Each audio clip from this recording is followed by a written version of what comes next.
저 개인적으로도 그러하고요. 아마 우리 오늘 예배를 드리시는 성도님들께도 성탄절을 앞둔 이 예배가 참 특별하고 의미가 있을 것 같습니다.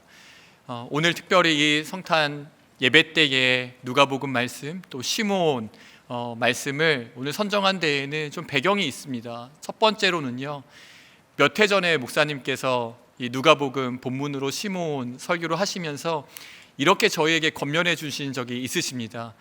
여러분, 무명의 할아버지이지만 이 시므온을 우리는 매해 연말마다 꼭 기억해야 됩니다. 이렇게 말씀하신 적이 있으세요? 그러면서 오늘날의 시대는 기다리지 않고 참지 않고 원하는 것은 바로 즉시 손으로 쟁취하려는 시대인데, 신앙은 기다림이고 또 기다림이 전부라고 오늘 성경에 나온 이 시므온을 우리가 연말마다 해마다 기억해야 될 필요가 있습니다. 이렇게 말씀해 주신 것이 생각났고요. 두 번째로는 이제 12월에 들어서면서 목사님과 이번 성탄 예배에 우리 성도들에게 목사님께서 시므온에 대해서 다시 한번 설교하고 싶다, 이런 말씀을 전해주신 적이 있으세요? 그래서 오늘 말씀을 전하게 되었을 때에 오늘 누가복음 2장 본문에 나오는 시므온을 우리 성도님들과 나누며 하나님께서 우리에게 주시는 교훈과 은혜를 얻기를 바랍니다. 오늘 우리는 오늘 말씀을 통해서 우리가 무엇을 기다려야 되는지 그 기다림에 대한 이야기를 먼저 할 거고요. 이어서 이스라엘의 위로를 기다린 시므온의 삶의 특징 두 가지를 살펴보면서 은혜를 잠시 나누고자 합니다. 카리마 조프가의 형제들이라는 소설을 보면 이제 둘째 아들인 이반이 동생에게 대신문관이라는 자신이 지은 서사시를 들려주는 장면이 나옵니다. 이 서사시의 내용은 어떠하냐면 예수님이 잠시 이 땅에 내려오신 거예요. 이 땅에 잠시 내려오신 예수님이 장래 행렬을 만나게 되고 거기서 죽은 소녀를 기적처럼 살려주시는 내용이 나옵니다. 이 모습을 보고 있던 대신문관이 예수를 잡아서 감옥에 가두고 신문하는 내용이 이 책의 일부분에 있습니다. 이 신문하는 내용의 핵심은 어떠한 내용이냐면 예수님을 바라보면서 당신은 이 세상에 오지 말았어야 했소, 이렇게 비난하는 거예요. 그러면서 우리 성경에도 기록되어 있는 예수님이 이 땅에 오셔서 40일 동안 금식 기도하시고 광야에서 마귀에게 시험받았던 그 이야기를 꺼냅니다. 이렇게 이야기해요. 사람들이 원하는 것은 마귀의 달콤한 유익을 거부하는 예수 그리스도의 본이 아니라 빵을 원하고 신비를 원하고 기적을 원하고 교권, 즉 권력을 원한다, 이렇게 이야기합니다. 그러면서 우리가 이 땅에서 사람들이 원하는 바로 그것, 빵과 신비와 기적과 교권과 권력, 이 권력을 주니까 비로소 사람들이 마음 가운데 부담이 아니라 마음 간의 괴로움을 해소하더라, 이렇게 신문하는 겁니다. 그러면서 하는 말이 당신은 이 세상에 오지 말았어야 했소, 이렇게 이야기를 들려줘요. 사랑하는 여러분, 이 성탄을 앞둔 오늘 우리가 기다리는 예수 그리스도는 어떠한 분이신지 한번 점검하고 질문하면 좋겠다라는 생각을 하게 되었습니다. 예수님은요, 오병이어의 기적을 베푸신 분이십니다. 예수님은 풍랑을 잔잔케 하시고 인생의 문제를 해결하시고 죽은 나사로를 살리신 기적의 예수님이 맞습니다. 그런데요, 또 우리의 예수님은 하늘의 영광과 보좌를 버리고 가장 낮고 낮은 이 세상에 오신 분이십니다. 헌신과 희생과 섬김과 우리를 구원하시기 위해 십자가에서 자신의 모든 생명과 물과 피를 쏟으신 분도 우리가 믿는 예수 그리스도이십니다. 만약 우리가 오병이어의 기적을 베푸신 예수님만 바라고 기다린다면 점검해 봐야 됩니다. 왜냐하면 우리가 기다리고 사모하는 예수님은 십자가 위에 예수님, 마국간에서 십자가까지 우리를 위하여 모든 것을 내어주신 분이기 때문이죠. 그러하기 때문에 이 대신문간의 이야기요, 세상은 사실 그리스도께서 거부하신 그 달콤한 유혹을 거부하는 그 본을 원하는 것이 아니라 빵을 원하고 신비를 원하고 권력을 원한다는 이 신문간의 이야기 앞에 오늘 우리 이 시대를 돌아보면서 나 자신의 믿음을 한번 점검해 봐야 되는 줄로 생각되어집니다. 이러한 때에 이스라엘의 위로를 기다렸던 시므온의 이야기는 우리에게 참 많은 교훈과 유익을 줍니다. 누가복음 2장 25절에는 시므온의 특징이 나오는데요, 이 구절을 함께 읽겠습니다. 25절입니다. 예루살렘에 시므온이라 하는 사람이 있으니 이 사람은 의롭고 경건하여 이스라엘의 위로를 기다리는 자라. 성령이 그 위에 계시더라. 이스라엘의 위로를 기다리는 시므온의 삶의 특징 첫 번째를 오늘 성경은 어떻게 이야기하냐면 의롭고 경건하여 이렇게 이야기합니다. 저는 이 삶을 그리스도께 초점이 맞춰진 삶으로 설명하고 싶습니다. 시므온은 성령께 이러한 지시를 받았습니다. 26절에 나오는데요, 그가 주의 그리스도를 보기 전에는 죽지 아니하리라 하는 성령의 지시를 받았더니, 여러분, 이 구절이 시므온에게 어떠한 의미일까요? 내가 죽기 전에, 내가 살아있을 때 반드시 언젠가는 내가 그토록 사모하고 기다리는 예수 그리스도를 보게 될 것이라는 약속 아닙니까? 이러한 예수 그리스도를 내가 언젠가 살아서 만나게 된다는 간절한 바람과 기다림의 소망이 시므온의 삶을 구분짓게, 구별하게 만듭니다. 제가 이러한 상상을 해봤습니다. 그냥 시므온이 이 혼잣말을 생각해 본 거예요. 시므온도 우리와 똑같은 사람인지라 예수님을 기다리는 시간이 길어지면 길어질수록 마음 가운데 때로는 좀 낙심도 들고 의문도 들고, 또 우리처럼 죄에 어떠한 고민도 있지 않았을까, 이렇게 생각하면서 한번 상상해 본 것입니다. 여러분, 시므온이요, 두 눈으로 죄를 범하게 되는 순간이 있다고 해봅시다. 그러면 어떠한 좀 이야기를 했을 것 같습니까? 전 이러한 상상을 해봤습니다. 내가 이러면 안 되지. 내가 살아서 이 두 눈으로 귀하신 존귀하신 아기 예수님을 볼 눈인데 내가 이 눈으로 범죄할 수 없지, 더러운 것을 볼 수 없지. 여러분, 이렇게 다짐하지 않았겠습니까?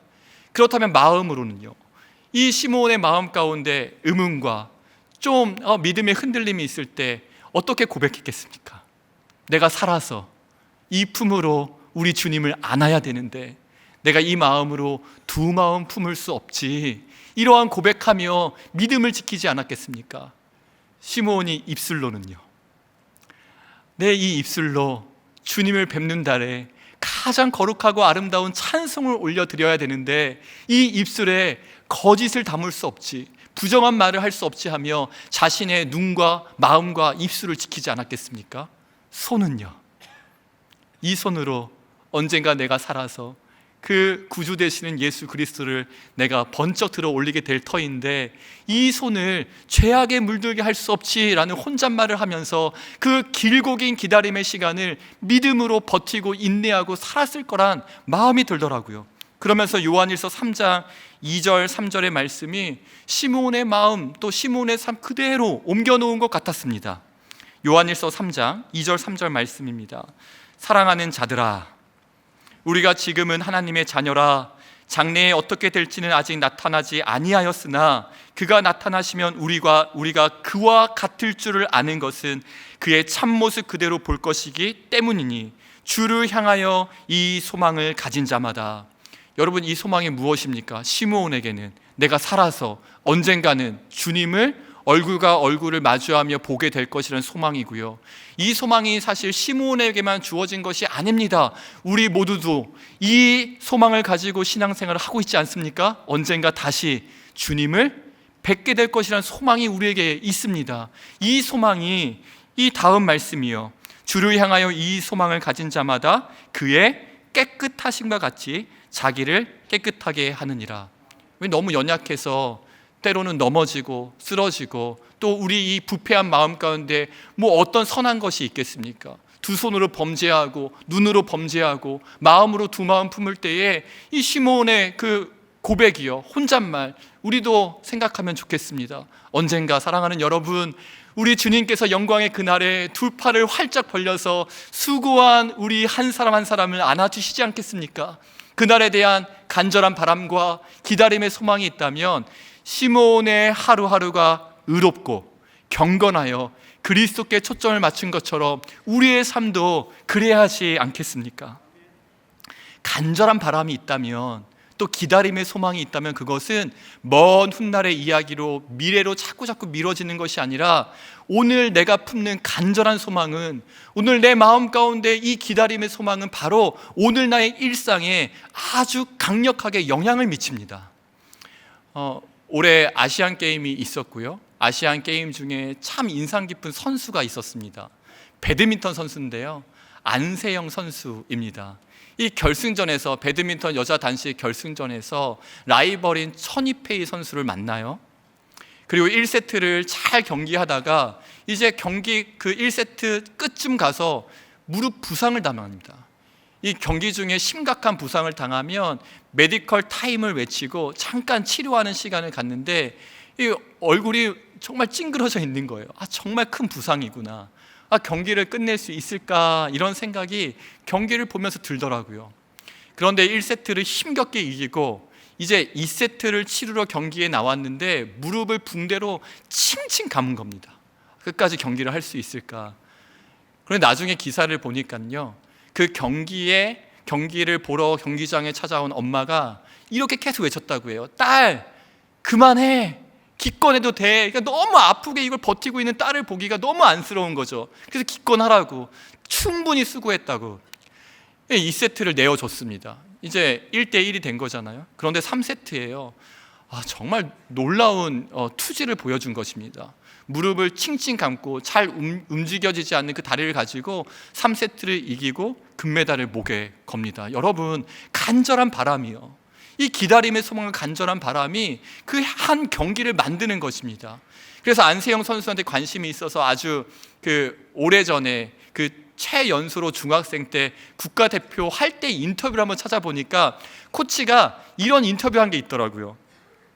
눈병이 걸려서 이제 연습을 못하게 된 건데, 이 안세영 선수가 눈병 걸린 눈으로 막 펑펑 울면서 훈련하고 싶다고, 훈련시켜달라고 이렇게 코치한테 요청했다는 것입니다.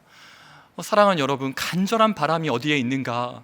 내가 정말 기다림의 소망이 어디에 있는가? 이 기다림의 소망과 간절한 바람은 오늘 우리의 일상을 새롭게 하고, 오늘 우리의 일상을 변화시키고 나의 생각을 교정시키는 줄 믿습니다.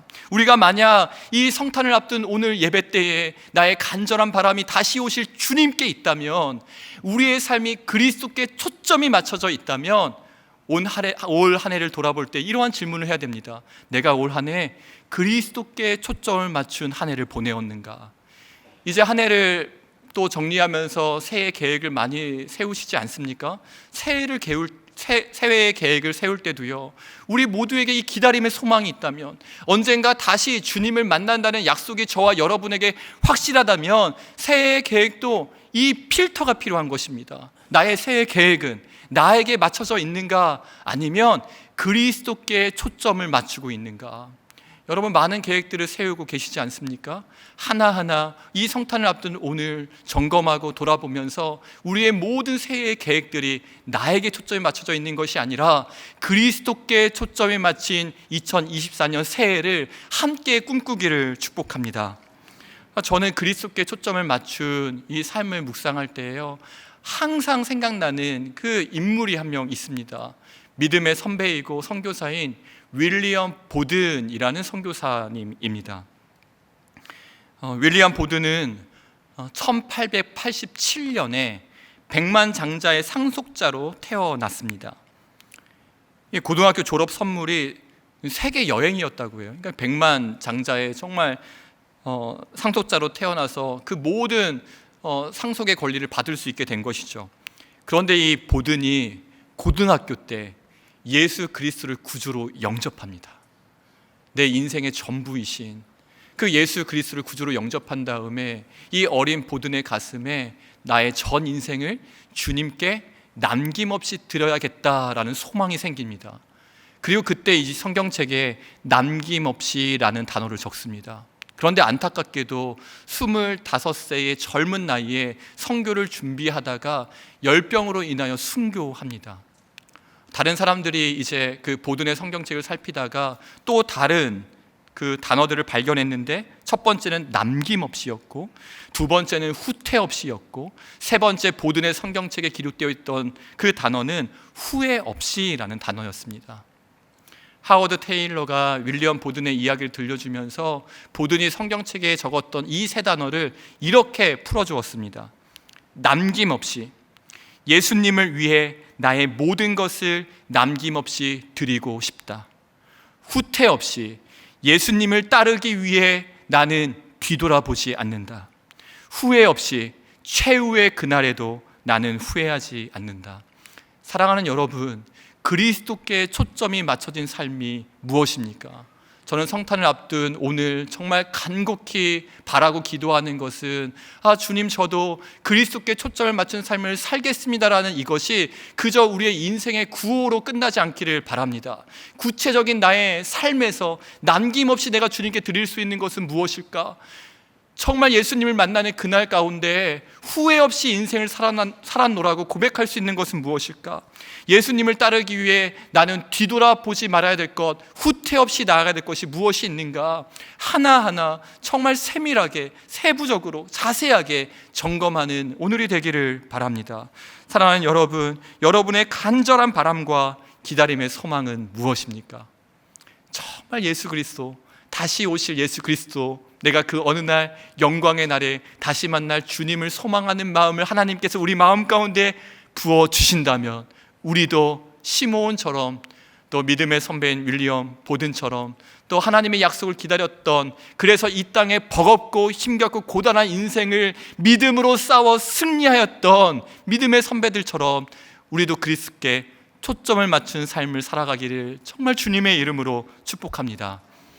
그렇다면 사랑하는 여러분, 이 세상 가운데 어떻게 우리가 그리스도께 초점을 맞춘 삶을 살아갈 수 있을까요? 이스라엘의 위로를 기다렸던 시므온의 삶 두 번째 특징을 살펴보면 이 질문에 대한 답을 우리가 찾을 수 있습니다. 시므온이 예수 그리스도를 기다렸다, 이것이 하루 이틀 기다린 것이 아니잖아요. 그러니까 부모가 잠시 외출해서 우리 자녀들에게 잠깐 집에 기다리고 있으면 곧 돌아올 테니까 해야 되는 일 먼저 하고 잘 기다리고 있어, 이렇게 이야기하고 잠깐 외출했다 돌아온 것이 아니잖아요. 하루 이틀이 아니라 평생의 시간을 기다렸을 것입니다. 그리고 당시에요, 이 시므온이 살던 시대는 영적인 암흑기라는 한 단어로 설명할 수 있습니다. 저희가 이렇게 믿음이 좀 연약하더라도 만나는 사람마다 우리 믿음을 지키자고, 좀 힘내어 보자고, 주님 반드시 오시니까 우리가 이 땅에서 잘 살아보자고 만나는 사람마다 격려하고 또 이 독려하고 권면하면 우리 좀 연약한 믿음이어도 지키기가 조금은 낫습니다. 그런데 이 시기는요, 영적인 암흑기입니다. 예수님이 오시기 전입니다. 구약의 마지막 선지자인 말라기 선지자가 예언을 한 다음에 한 400년 동안 어떠한 하나님의 음성도 들리지 않았던 예수님 오시기 전에 영적인 암흑기입니다. 이렇게 모여서 서로 지지하고 힘을 내라고, 내가 같이 버티고 있다고, 이런 공동체가 많지 않았습니다. 다들 힘겹고 버거운 삶을 살고 있을 때 아닙니까? 그렇다면 이럴 때 어떻게 믿음을 지킬 수 있었을까요? 제가 오늘 시므온을 생각하다가 아주 오래전에 학창시절 생각이 나는 거예요. 그 스승의 날이었는데 친구들 같이 학교에 등교하면서부터 이제 막 들떠서 이야기하는 겁니다. 오늘은 스승의 날이니까 수업 안 하시겠지? 오늘은 스승의 날이니까. 그때 이제 10시까지 야간 자율학습인데 이게 말은 자율인데 무조건 남아서 10시까지 있어야 됐습니다. 그래서 우리가 이제 도원 결의 의기투합한 겁니다. 우리가 선생님들을 쉬게 해드리자. 10시까지 선생님들이 감독하시는 거 이거 상식적이지 않다. 그래서 저희가 이 선생님들을 보면서 막 사인을 보냈죠. 선생님 너무 감사합니다. 오늘은 좀 쉬셔야 됩니다. 그런데 선생님이 더 의욕에 불타올라서 내가 오늘은 너희들 잘 감독하겠다, 막 이렇게 말씀하시는 거예요. 그래서 어린 마음에 이제는 우리가 행동해야 될 때다. 그냥 우리가 집으로 돌아가서 우리 선생님을 강제로 쉬게 해드리자, 이렇게 약속한 겁니다. 근데 그때에도 여러분, 소수의 남은 자들이 있었습니다. 저는 남은 자들이었을까요? 같이 돌아간 자들이었을까요? 돌아간 자들이었습니다.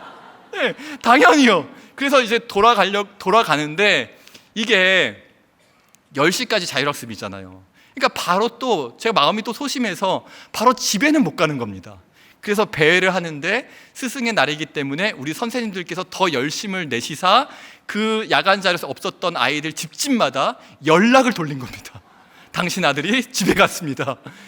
그래서 10시에 이제 딱 집에 갔는데 아버지 표정이 안 좋아요.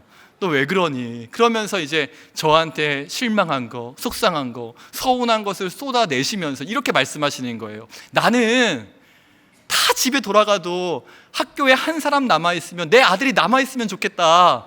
근데 제가 이제 반발심이 있잖아요, 이 사춘기 그 시절에. 그래서 이렇게 말씀했습니다.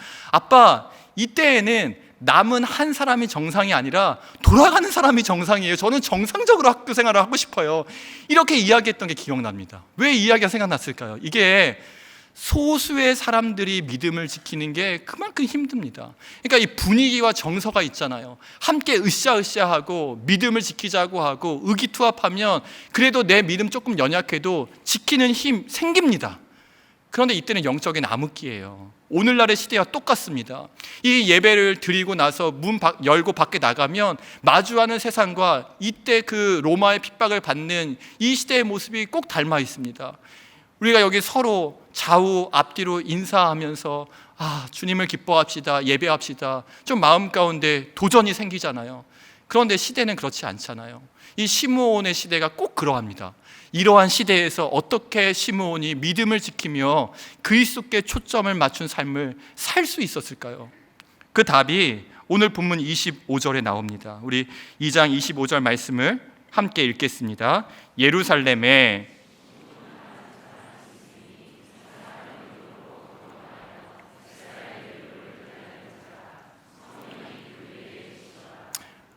우리 첫 번째 특징을 말씀드렸죠. 이스라엘의 위로를 기다리면서 시므온이 의롭고 경건한 삶을 살았다. 그런데 성경은 이 이야기를 하자마자 바로 덧붙여서 그것이 어떻게 가능했는지 우리에게 알려줍니다. 그게 25절 뒤에 나옵니다. 성령이 그 위에 계시더라.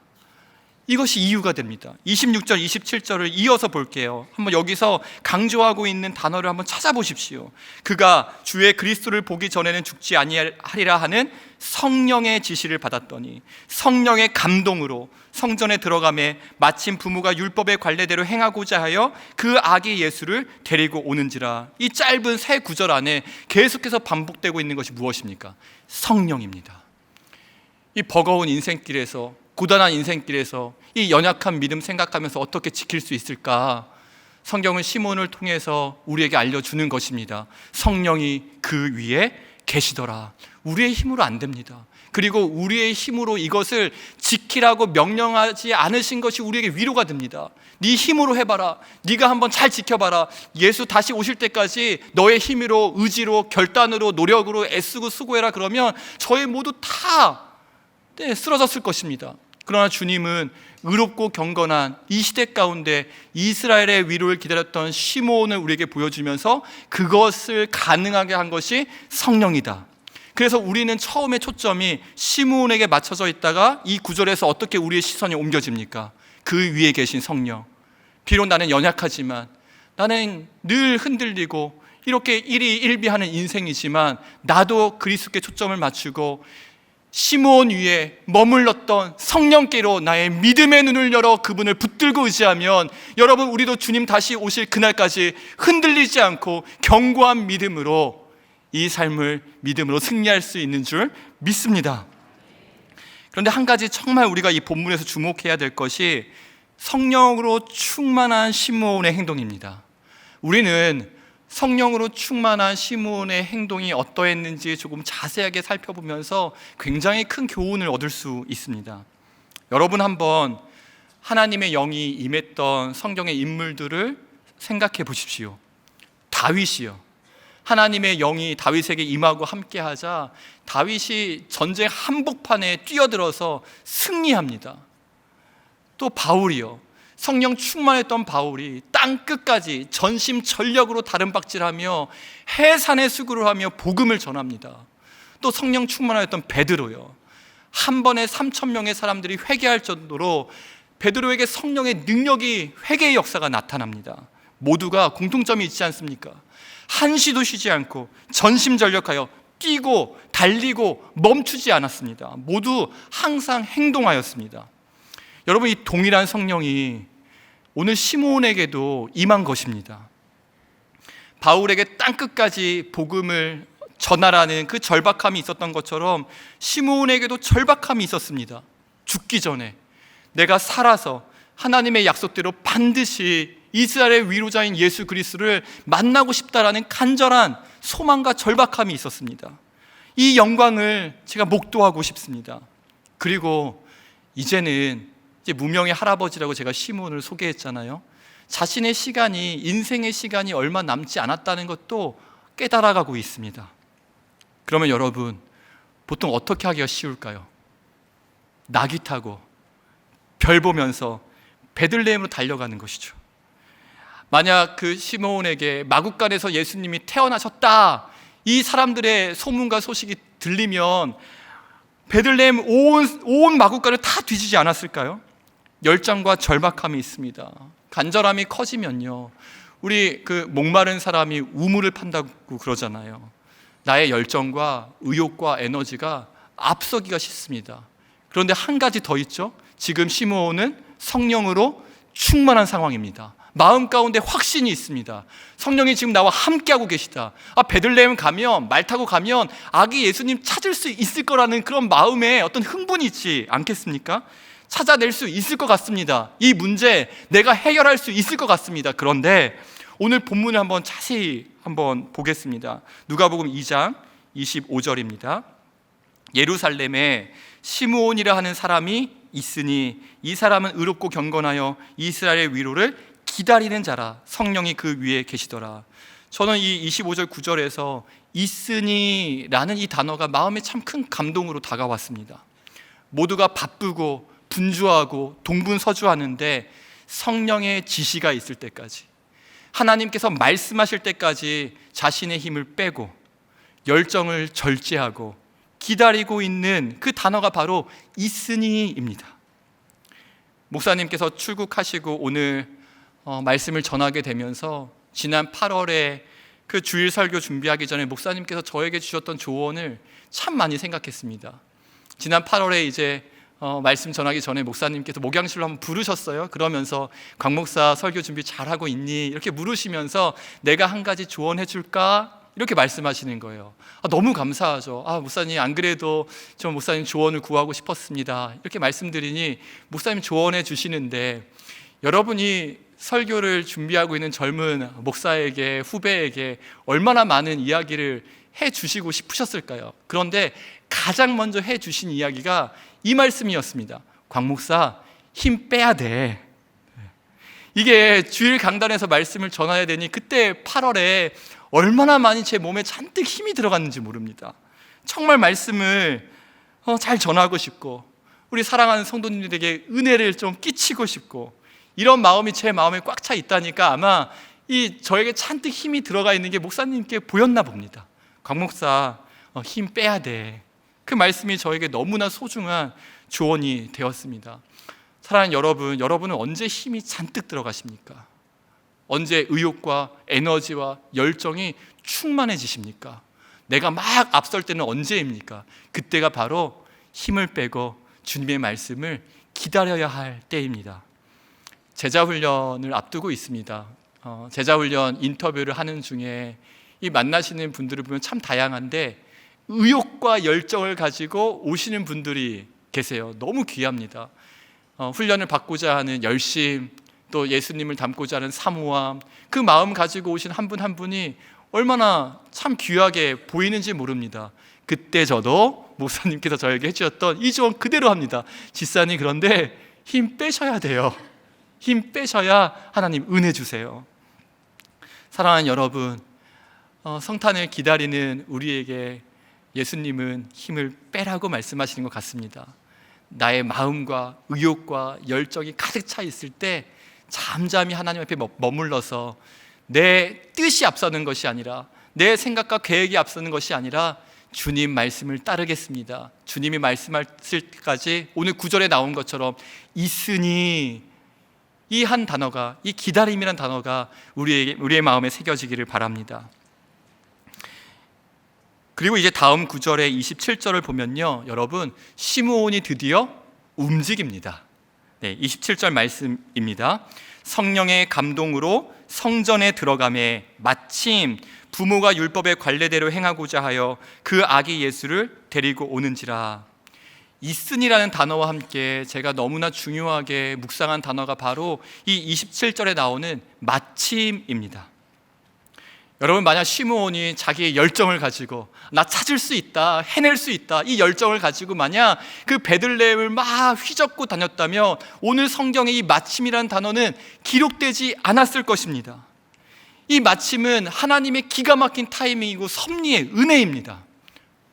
한쪽에는요, 은혜와 성령이 충만한 아기 예수님이 부모의 품에 안겨 예루살렘으로 오고 계십니다. 그리고 한쪽에는요, 의롭고 경건하여 성령으로 충만한 시므온이 집에서 주님이 말씀하실 때까지 기다리고 있습니다. 성령이 감동을 주심에 말씀이 임하자 그때 일어섭니다. 가족들이 아마 놀라면서 따랐을 것 같습니다. 베들레헴에 예수님이 태어났다는 소식을 들었을지 모르겠지만 항상 기다리고 있던 시므온이 자리에서 일어나자 가족들도 막 따라가면서 어떠한 광경이 펼쳐질까 궁금함으로 함께하지 않았겠습니까? 드디어 시므온이 움직였다. 그리고 그 다음 일어나는 은혜는 무엇입니까? 은혜와 성령이 충만한 아기 예수를 시므온이 성전에서 보게 됩니다. 여러분, 이 마침은요, 은혜와 성령이 충만한 예수 그리스도와 그 주님을 바라보고 신뢰하고 믿고 믿음을 이 자리에서 지키면서 소망하고 있는 시므온이 만들어낸 합작품이 바로 마침입니다.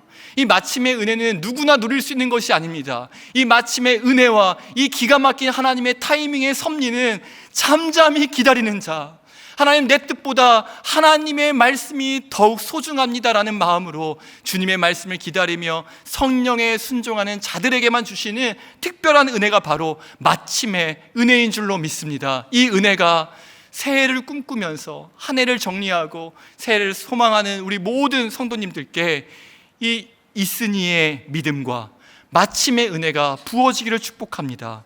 저희 분당 우리 교회에도요, 이 은혜가 부어지기를 바랍니다. 마침의 은혜, 마침의 은혜. 시므온의 그 이름의 뜻이 들음이라고 합니다. 이게 얼마나 참 의미가 있습니까? 이름의 뜻처럼 자기의 그 생각과 뜻과 계획을 막 이야기하고 다니는 것이 아니라 하나님의 말씀을 들음, 성령의 지침과 지시를 들음, 이 들음이 우리 모두에게도 있기를 바랍니다. 이제 저희 교회는, 우리 교회는 그 제2의 부흥을 꿈꾸고 있습니다. 우리 성도님들과 함께 꿈꾸며 만들어갈 이 전성기를 소망하고 있습니다. 이 부흥을 꿈꾸면서 의욕을 가지고 열정을 가지고 함께 마음을 모아주시는 성도님들 한 분 한 분을 만날 때마다 이 마음 가운데 얼마나 벅차오르는지 모릅니다. 너무나 고맙습니다. 큰 힘이 됩니다. 그런데 정말 중요한 교훈이 있습니다. 의욕이 넘칠수록, 열정이 넘칠수록 주님, 제가 한번 해보겠습니다. 제 때에 제가 한번 살아서 분당 우리 교회의 제2의 부흥을, 전성기를 다시 한번 경험하고 싶습니다. 이러한 소망과 의욕이 불타오를 때 이 에너지와 열정과 의욕을 어디에요? 하나님의 말씀을 기다리는 데에, 성령의 지시를 기다리는 데에 쏟아 부어야 주님께서 원하시는 부흥을 경험하게 될 줄로 믿습니다. 내 인생도 마찬가지이죠. 이제 2023년 다 지나갔으니 2024년 새롭게 시작해보자, 새롭게 내 뜻과 내 좀 마음의 비전을 한번 펼쳐보자 했을 때 그 마음의 의욕이요, 열정이요, 소망이요, 이 소망과 열정과 에너지를 가장 먼저는 하나님, 제가 하나님께서 말씀하시지 않으시면 움직이지 않겠습니다. 주님 말씀하실 때에 제가 그 말씀 붙들고 나아가겠습니다라는 거기에 우리의 열정을 쏟을 때에 이 마침의 은혜가 우리 모두의 인생 가운데 주어질 줄로 믿습니다. 사랑하는 여러분, 오늘 말씀을 마치면서요, 이번 주에 담임 목사님께서 저희 그 교역자들에게 목사님의 마음을 나눠주시면서 전해주신 편지, 메일이 있었습니다. 이 메일을 읽으며 오늘 말씀을 준비하는 내내 제가 하나님께 질문 드렸던 그리스도께 초점을 맞춘 삶은 어떠한 삶일까요? 다시 오실 주님을 기다리면서 이스라엘의 위로를 기다리는 삶은 어떠한 삶일까요? 라는 질문에 답을 해주시는 것 같았습니다. 그래서 우리 이 이메일의 내용을 우리 성도님들과도 이 시간에 잠시 나누겠습니다.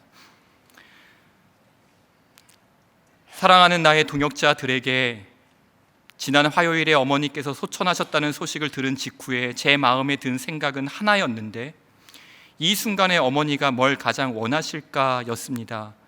제가 내린 결론은 하던 일 다 내려놓고 바로 미국으로 달려가는 것이 아니라 내게 맡겨진 일에 대해 끝까지 최선을 다하는 것이라는 생각이었습니다.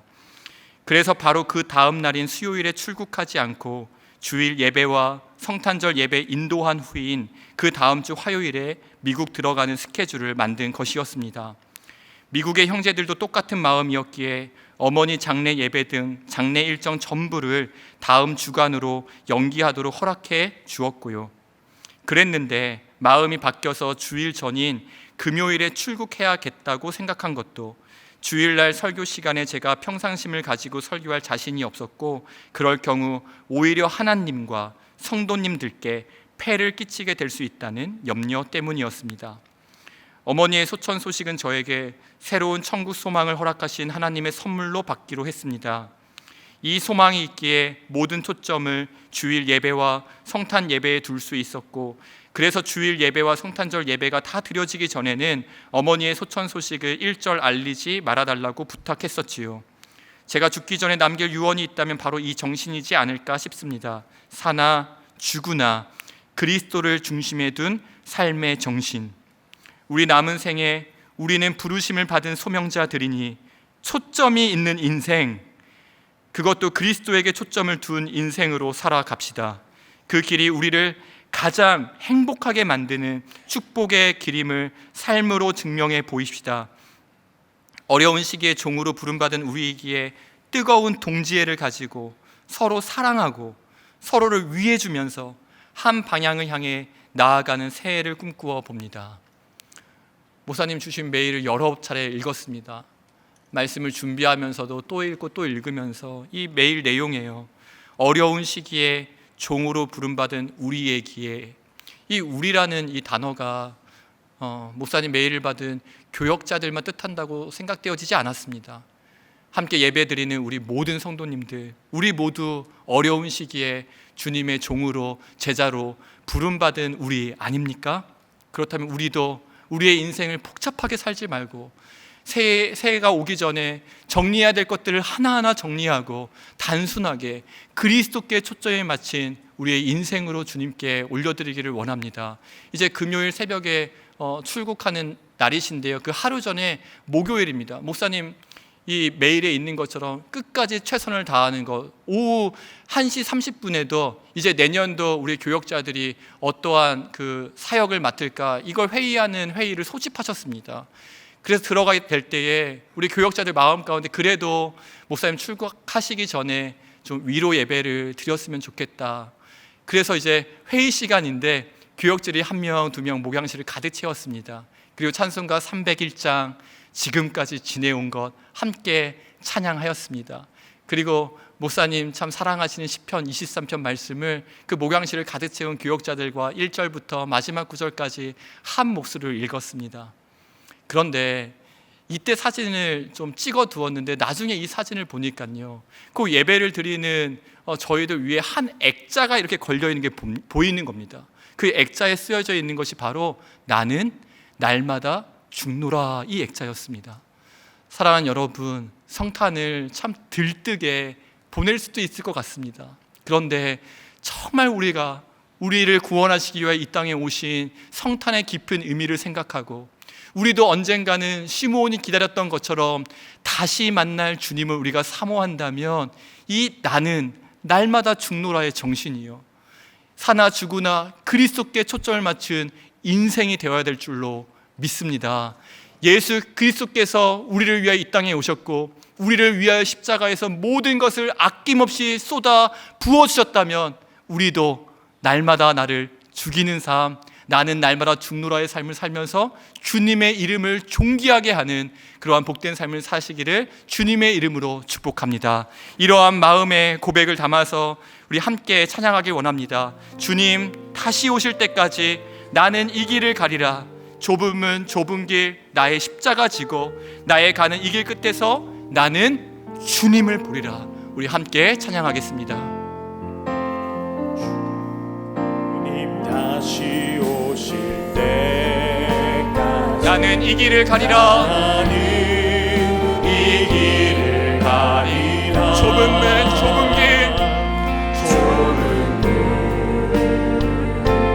좁은 길 나의 십자가 지고 나의 십자가 지고 나의 가는 이 길 끝에서 나의 가는 이 길을 나는 주님을 보리라. 나는 주님을 보리라. 영광의 우리 주님께서 내 주 우리를 맞아 주실 것입니다. 나를 맞아 주시니 주님 다시 오실 때까지 주님 다시 오실 때까지 나는 일어나 달려가리라. 나는 일어나 달려가리라. 주의 영광 온 땅 덮을 때 나는 일어나 노래하리. 나는 일어나 노래하리.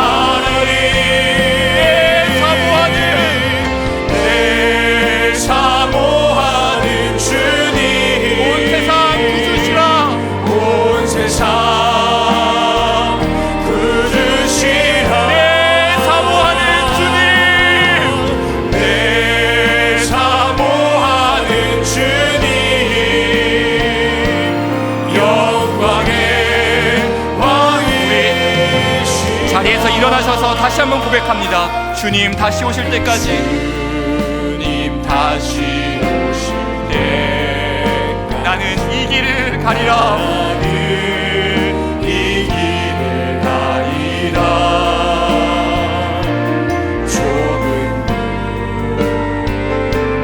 좁은 길 내가 지어야 돼. 나의 십자가 지고 나의 가는 이 길 끝에서 나의 가는 이 길 우리는 보게 될 것입니다. 우리를 맞아주시는 주님을 보리라. 주님을 보리라. 영광의 내 주님 나를 맞아주시는 나를 맞아주시니 주님 다시 오실 때까지 주님 다시 오실 때까지 나는 일어나 달려가리라. 나는 일어나 달려가리라. 주의 영광 온 땅 덮을 때 나는 일어나 노래하리. 나는 일어나 노래하리. 내 사모하는 주님. 내 사모하는 주님 온 세상 구주시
지금 함께 기도하기를 원합니다. 사랑하는 여러분, 우리가 간절히 바라는 그리스도는 누구십니까? 우리가 만약 다시 오실 주님을 간절히 바라고 그 기다림에 소망을 갖는다면 우리의 삶은 달라져야 합니다. 복잡하게 살아가는 것이 아니라 그리스도께 초점을 맞춘 삶으로 달라져야 합니다. 이 시간 함께 하나님의 은혜를 구하며 기도할 때에 사랑하는 주님, 다시 오실 주님, 나의 삶이 성령으로 충만한 삶이 되게 하여 주시옵소서. 예수 그리스도로 충만한 삶이 되게 하여 주시옵소서. 하나님께서 말씀하지 않으시면 기다릴 수 있는 믿음을 주시옵소서. 주님께서 말씀하시면 멈추지 않고 주저하지 않고 말씀에 순종할 수 있는 용기와 믿음을 달라고 이 시간 함께 하나님의 은혜를 구하며 합심하여 기도하겠습니다. 주여,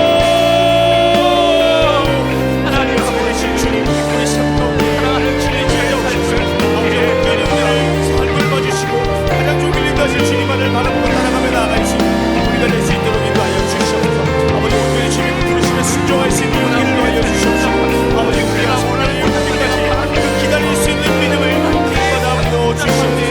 우리들의 마음에 간절하고 소망되신 그 예수님으로 가득한 우리의 삶이 될 수 있도록 주님께서 역사하여 주시옵소서. 하늘의 영광과 평안을 보시고 우리 때문에 이 땅 가운데 빛으로 찾아오신 그 예수님이 날마다 우리 인생 가운데 삶 가운데 출범되게 되는 우리의 삶이 될 수 있도록 인도하여 주시옵소서. 세상 권세에 굴복하지 않게 도와여 주시옵소서. 세상 앞에 예수 그리스도의 이름을 당당히 선포하며 나아가시는 자리가 될 수 있도록 인도하여 주시옵소서.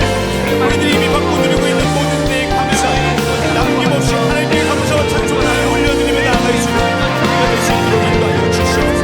성령의 지시를 받은 대로 행하게 하여 주시옵시고 성령의 지시를 받은 대로 멈추게 하여 주시옵시고 성령님이 말씀하시는 그 말씀 따라 성령 충만함 가지고 나아가시는 우리의 인생이 될 수 있도록 인도하여 주시옵소서. 그럴 때 우리의 초점이 그리스도께만 향할 수 있고 맞춰질 수 있는 믿음의 믿음과 지혜를 더하여 주시옵소서. 온전히 우리의 삶 가운데 다수신 주님만을 찬양하며 감사합니다. 이 주님을 알게 사랑의 하나님 아버지, 우리를 위하여 이 땅에 오신 예수 그리스도의 성탄을 기뻐하며 찬양을 올려드립니다. 때로는 너무나 버겁고 고단한 인생길이지만 다시 오실 주님께 소망을 두고 믿음으로 살며 승리하게 하여 주옵소서. 이 세상에 헛된 마음을 두지 않게 하여 주시고 예수 그리스도께 초점을 맞춘 삶을 살게 하여 주옵소서. 우리의 인생이 예수 그리스도로 충만한 삶, 성령으로 충만한 삶이 될 수 있도록 주여 은혜를 베풀어 주옵소서. 성령이 말씀하실 때까지 잠잠히 기다렸던 시므온의 기다림과 인내를 배우게 하여 주시고 주님이 말씀하시자 조금도 머뭇거리지 않고 아버지 하나님 일어서 행하는 시므온의 용기와 순종을 따르게 하여 주옵소서. 여전히 어두움과 혼란 방황 가운데 있는 이들에게 예수 그리스도의 빛이 오늘 비춰지게 하여 주시옵소서. 절망과 낙심 가운데 있는 이들에게 하나님의 구원의 손을 베풀어 주시옵소서. 사랑하는 주님, 다시 주님 만날 날을 소망 중에 바라보며 우리에게 주어진 하루하루를 날마다 나는 죽노라의 마음으로 주님의 이름을 존귀케 하며 하나님께 영광 돌리는 주님 위하여 쓰임받는 인생 되어지도록 주님 은혜 내려 주시옵소서.